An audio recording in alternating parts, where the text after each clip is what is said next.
The meeting of MLAs of the Meghalaya Democratic Alliance was held on the 8th of September 2021.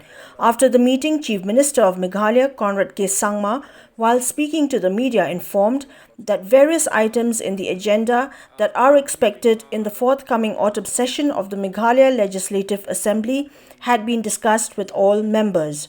The items include the resolution of no confidence motion to be moved by the opposition against the Speaker, the current law and order situation, a clarification to the MLAs on the issue of amendment to the 6th schedule of the Indian Constitution, and other issues raised by various MLAs at an individual level.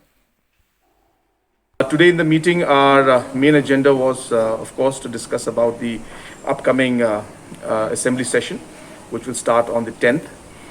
We have briefed the honorable MLAs of the MDA on the different issues that are there that we can expect in the session. At the same time, we briefed them also about the overall situation that's prevailing in the state. We briefed them about the law and order issues. We also briefed them about the issues of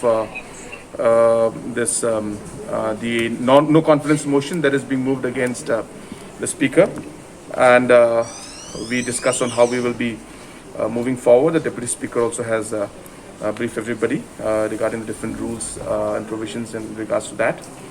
So these discussions took place. We also discussed about the 6th schedule amendment. Some of the MLAs wanted clarification on that issue. So those have been clarified also to the MLAs. And apart from that, there were certain other issues that the MLAs had raised at the individual level. So those were discussed. So it was mainly, as I said, the entire objective was to bring the MDA partners together to prepare for the upcoming session, which is starting on the 10th. Sir,